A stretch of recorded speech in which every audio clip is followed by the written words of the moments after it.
Ve ümumiyyətlə o emosiyaları aldığınız bu çok vacip bir şeydir. Ona göre hanımlar ve canablar karşılayın bizim yanğın direktorlarımız Hayale Hanım'la Aysel Hanım. Sözü verim Guliyeva, Hayale'ye. Hayale, bu senin slaytlarında bura eləyəcəksin sağ tərəfə. Bunu aparıram, mikrofonu verirəm sənə. Aysel'lə biz qaydacağıq. Salamlayıram herkesi, hoş gördük hər birinizi. Tata xanım, sizə təşəkkürümü bildirirəm ki, mənə bu səhnədə yer ayırdığınız üçün. Bir zamanlar mənə əl çatmaz görsənir ki, görəsən bir gün mən də o səhnədə spiker kimi çıxış edə bilərəm. Deməli, isteyincə olurmuş. Deməli, başlayaq. Mən Xəyalə Quliyeva, təsdiqlənmiş yargı direktor. 29 yaşım var, ailəliyəm, 2 övladım var. İxtisasım müəllimədir və ixtisasım üzrə çalışmağa hazırlaşırdım ki, yolum tabellikdən keçdi. Və qeyd etmək istəyirəm ki, mənim tabellikə gəlmək səbəbim bu şirkətdə komanda qurmaq, maaş almaq, satışlar etmək, yəni bunların heç biri olmuyor. Mən sadəcə bir dəfə sifariş yerləşdirmək üçün bu şirkətə gəlmişəm. Və gəldikdən sonra, bir neçə müddətdən sonra baxıram, qrupda təbrik edirlər. Statusda təbriklər, rəhbərimi izləyirəm. Maraqlı gəlir mənə ki, görəsən nə təbriklərdir bunlar, nə baş verir burada? Və rəhbərimə yazdım ki, burada nə eləmək lazımdır təbrik olunmaq üçün? Dedi mənə ki, qeydiyyat gətirməlisən və komanda qurmalısan bu şəkildə. Qeydiyyat deyəndə dedim ki, dayan Xəyalə. Bu sənlik deyil, nə həvəsdən, nə də ki, boş-boşun özünçə xəyallar burada. Yəni, çünki mən o qədər belə deyim də, sakit bir xarakter olmuşam ki, yəni kiməsə dəvət etmək, bunlar mənlik deyil də, yəni mənə çox belə əl çatmaz görsənəndir bunlar. Və düşündüm ki, bu mənlik olan bir proses deyil, ona görə də həvəslənməyib, geri dayanım. Və bir müddətdən sonra yenə də izləyirəm, yenə də uğurları görürəm və evimin içində bizim milli direktorumuz Turayna xanımı görürəm ki, hər ilin bir gündən 700 manat maaş alır, yenə də həvəsləndim. Və dedim ki, bu dəfə başlayacağım, alınmaz və başladım. Başladım, təbii ki, o detalları danışmayacağım.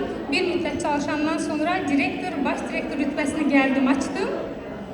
Və bundan sonra baxdım ki, mən irəli gedə bilmirəm. Burada artıq stoplandı və düşündüm ki, burada nəsə var. Mənə mane olan səbəblər var.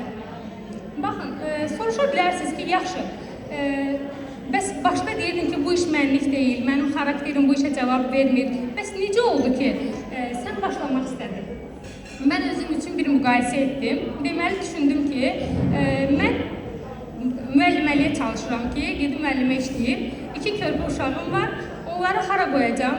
Müəllimə olandan sonra, daha doğrusu imtahan verəndən sonra bilmirəm təyinatım hara olacaq və bir də bu işi düşündüm ki, evdən idarə edəcəm bir telefon vasitəsilə və bu mənə daha yaxşı görsəndi, daha əlçatan görsəndi və düşündüm ki, mən burada özümü sınayacağım və başladım öz üzərində işləməyə ki, görəsən niyə görə mən direktor, baş direktor rütbəsindən daha irəli gedə bilmirəm və təbii ki, burada səhvlərimi tapdım.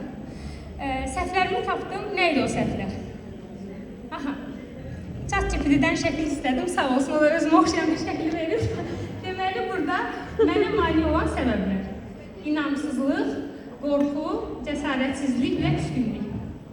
Deyirsiniz ki, nədir bunlar? Necə sənə mani olurdu? Qorxu. Mən ilk addım atmağa qorxurdum. Yəni kiməsə yaxınlaşım, dəvət edim.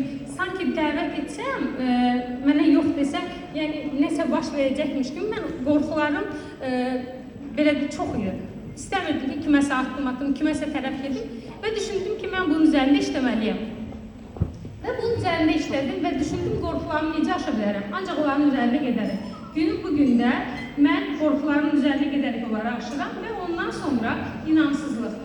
İnanmırdım ki, mən bir gün bu şirkətdə uğurlu olaram, yüksək rütbə açaram və düşündüm bunu da aradan qaldırmalıyam. Bunu necə aradan qaldıra bilərəm? Təbii ki, bunun üzərində işləyərək və araşdırdım, gördüm ki, burada təbii ki, düşüncələrimi də dəyişməliyəm mən, inamım olsun deyə. Çünki əgər sən bir işi istəyirsən, amma inam yoxdursa, demək ki, orada nəticə olmayacaq. Və düşüncələrimi üzərində çalışdım. Düşüncələrimi üzərində çalışanda da mənə kömək olan YouTube'dan videolar oldu, müəyyən oxuduğum kitablar oldu və müəyyən qədər bunu da açdıq. Ondan sonra cəsarətsizlik.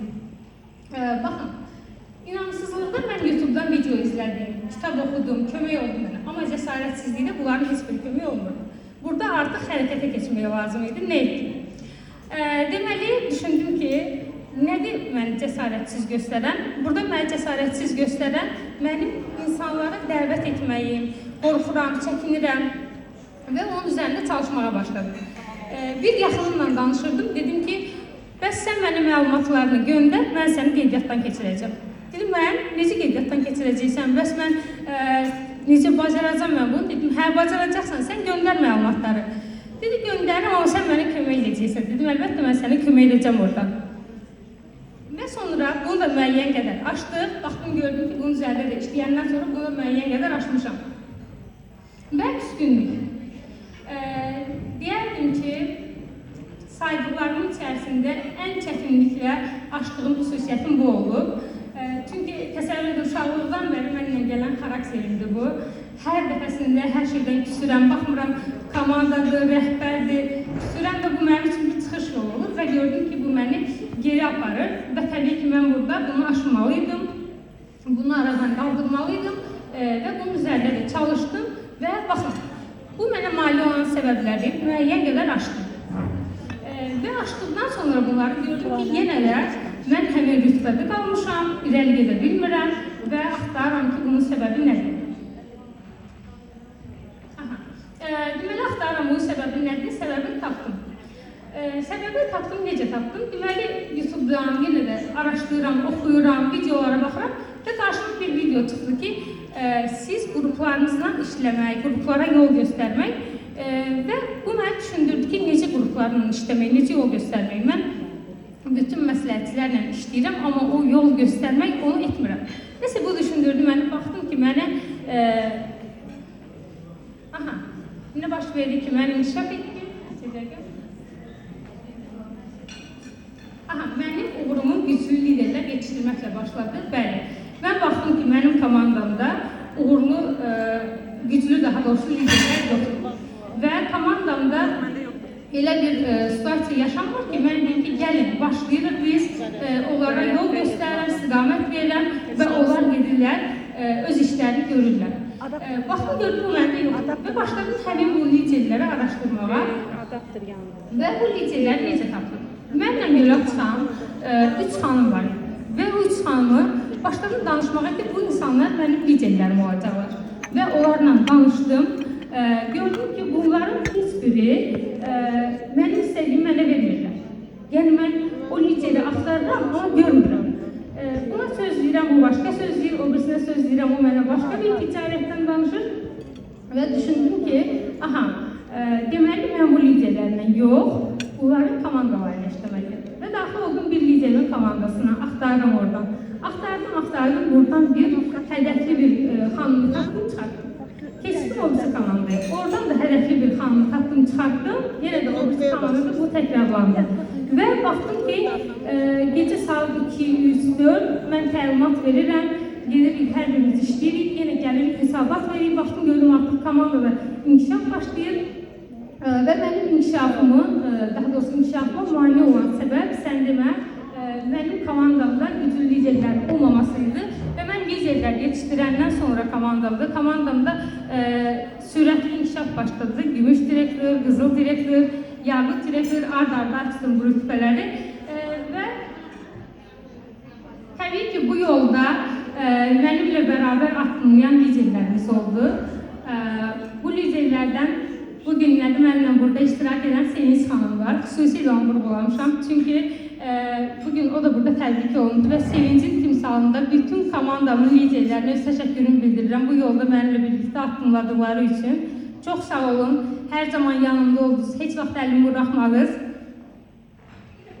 Və sonra öz gücümü kəşf etdiyim bu yolda ən böyük təşəkkürüm sənədir. Çox sağ ol. Həqiqətən də mən rəhbər olandan sonra anladım ki, rəhbər necə çətinlik çəkib pərdə arxası, çünki ona bir tək insan yazmır, bir çox insanlar yazır və Turanə bilirəm ki, çox əməyimi, əziyyətimi çəkib və buna görə sənə təşəkkür edirəm. Nə yaxşı ki, sənin kimi bir rəhbərlə yol atmışam. Nə yaxşı ki, bağlı. O sözsüz. Və təbii ki, başda rəhbərlik olmaqla